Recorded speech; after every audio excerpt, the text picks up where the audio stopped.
कभी कभी इतिहास में ना कोई एक आविष्कार ऐसा होता है जो सब कुछ बदल के रख देता है। ये सिर्फ एक नई मशीन नहीं होती, बल्कि ये पूरी इंसानियत की दिशा ही मोड़ देती है। तो आज हम बात करने वाले हैं प्रिंटिंग प्रेस की कहानी की।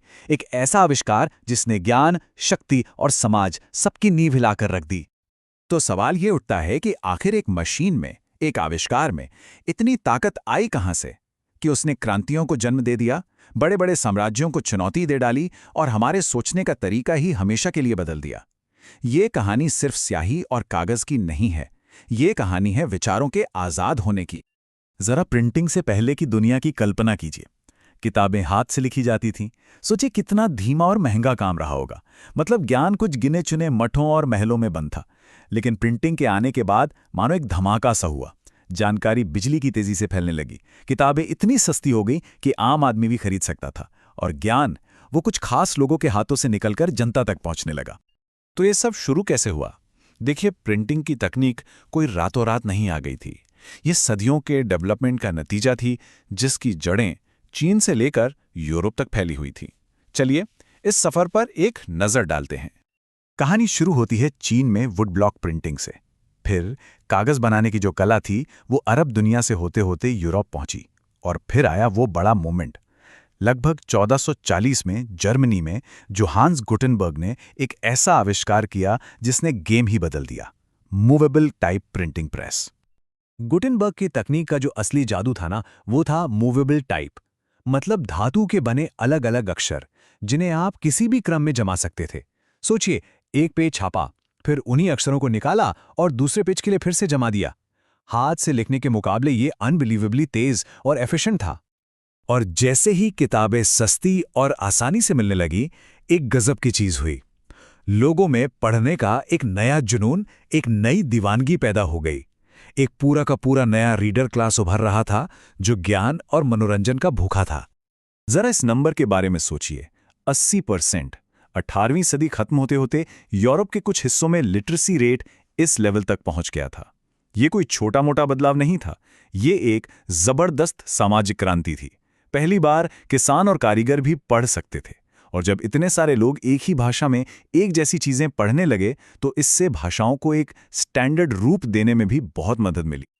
और हाँ, जब पढ़ने वाले बढ़े तो पढ़ने के लिए माल भी तो चाहिए था। अब सिर्फ धर्म ग्रंथ नहीं छप रहे थे।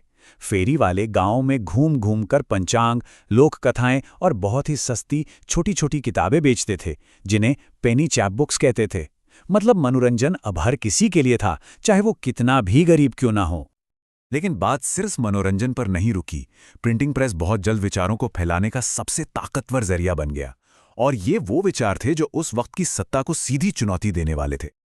इसका सबसे क्लासिक उदाहरण है मार्टिन लूथर और उनका रिफॉर्मेशन मूवमेंट। जब लूथर ने चर्च की कुछ बातों की आलोचना की, तो प्रिंटिंग प्रेस ने उनके आइडियाज को पर्चों की शक्ल में कुछ ही हफ्तों के अंदर पूरे यूरोप में फैला दिया। जो चीज पहले एक छोटा मोटा लोकल विवाद बनकर रह जाती, वो देखते ही देखते एक पूरे महाद्वीप का आंदोलन बन गई। और यही ताकत, यही हथियार इस्तेमाल किया इनलाइटनमेंट के विचारकों ने। वॉल्टेयर और रूसो जैसे लेखकों ने प्रिंट का इस्तेमाल करके राजशाही और चर्च की ताकत पर सीधे सीधे सवाल उठाए।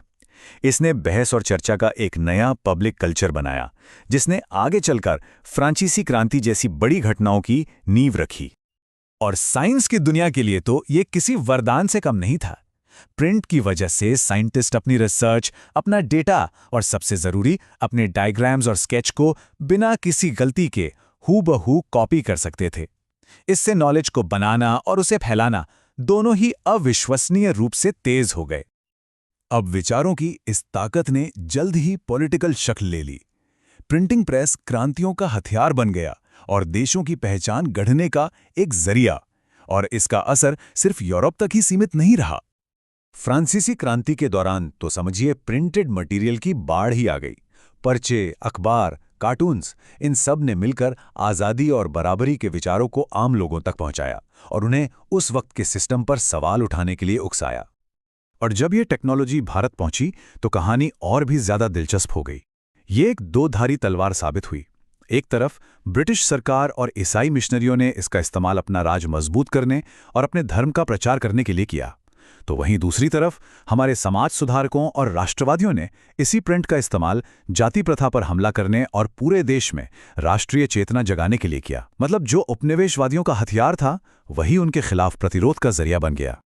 अब जाहिर सी बात है, जब कोई टेक्नोलॉजी इतनी पावरफुल हो जाए कि वो क्रांतियों को जन्म दे सके, तो जो लोग पावर में बैठे हैं वो उसे कंट्रोल करने की कोशिश तो करेंगे ही।